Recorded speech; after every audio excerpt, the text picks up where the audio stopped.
भाग दो कुएं वाली चुड़ैल। पिछले भाग में आपने देखा आर्यन जब से कुएं वाली चुड़ैल से मिला है तब से उसकी तबीयत अचानक बिगड़ती चली जा रही है। अब आगे तभी पास के पड़ोस में से एक लड़के ने आर्यन को कुएं के पास जाते हुए देख लिया होता है। वह तुरंत आर्यन को धक्का दे देता है जिससे आर्यन दूसरी तरफ गिर जाता है और वह नींद से जाग जाता है। ऐसा करने से आर्यन अपने आप को संभालता है और कुछ समझ नहीं पाता है कि मैं क्या करने जा रहा था। वह अपने घर चला जाता है और अपने परिवार में सबको बताता है। यह जो कुछ भी हुआ है यह सब आर्यन अपने सपने में देख रहा था। उसे सपने में यह सब घटना दिखाई दे रही थी कि उसके पूरे चेहरे पर पसीना ही पसीना आया हुआ है और इस वक्त आर्यन बहुत डरा हुआ और सहमा हुआ सा उठकर बैठ जाता है। तभी वो अपने कमरे से खिड़की से बाहर की तरफ झांकता है। तब उसे पता चलता है कि रात के 2 बजे है और बाहर बहुत तेज हवाएं चल रही है। लेकिन तभी उसे महसूस होता है कि बाहर खिड़की पर कोई खड़ा है और उसे घूर रहा है।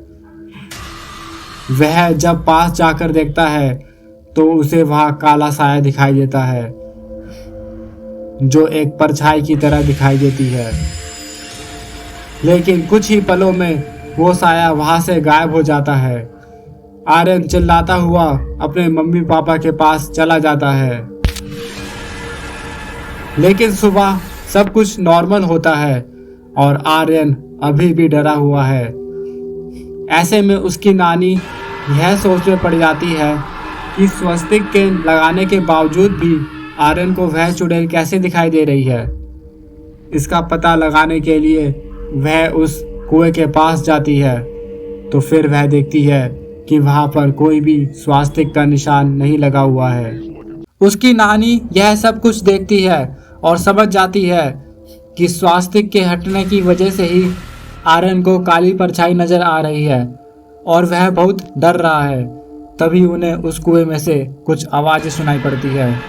इस राज का पता लगाने के लिए वो उस कुएं में जैसे ही झांकती है वह आत्मा नानी को कुएं में खींच लेती है और इस वजह से नानी जी की मौत हो जाती है। अगले दिन नानी जी की बॉडी को कुएं में से निकाला जाता है जिस वजह से उनके सभी परिवार के सदस्य दुखी होते हैं।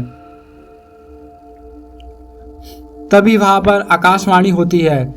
उस आकाशवाणी में उसी भूतनी का चेहरा नजर आता है और सबसे कहती है कि मैं इस गांव को इसी तबाह कर दूंगी। और इतना कहकर वह धुआं बनकर उस कुएं के अंदर समा जाती है। उस गांव के सभी लोग भयभीत होने लगते हैं। एक एक करके सभी लोग गांव छोड़ने लगते हैं। लेकिन जैसे ही आर्यन के मम्मी पापा उस गांव से जाने की सोचते हैं तभी वह भूतनी आर्यन को पकड़ लेती है और अपनी तरफ खींचने लगती है। गांव में एक सिद्धियों से पूर्ण तांत्रिक रहता था जिसके चर्चे दूर दूर तक फैले हुए थे।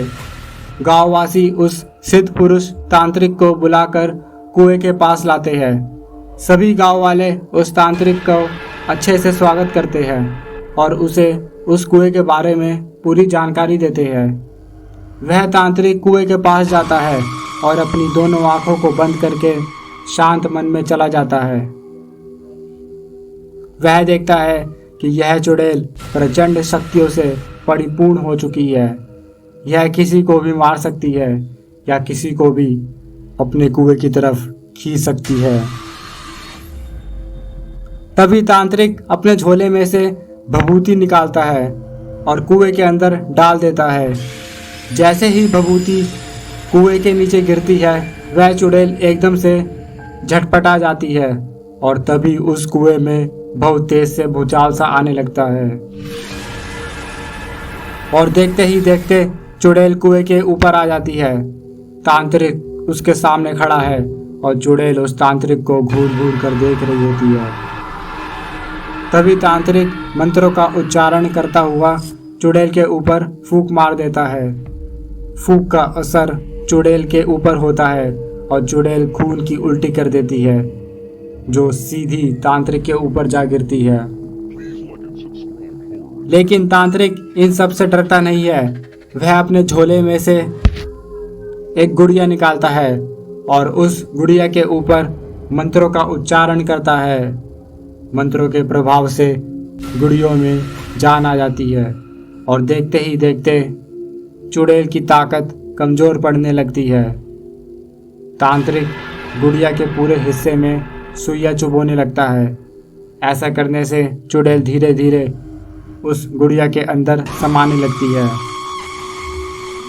और एक समय ऐसा आता है कि चुड़ैल पूरी तरह से उस गुड़िया के अंदर समाहित हो जाती है और इस तरह से उस तांत्रिक की सिद्धियों सफल हो जाती है। इस तरह से गांव वाले उस चुड़ैल के आतंक से हमेशा के लिए बच जाते हैं और इधर आर्यन को भी उस चुड़ैल से हमेशा के लिए मुक्ति मिल जाती है।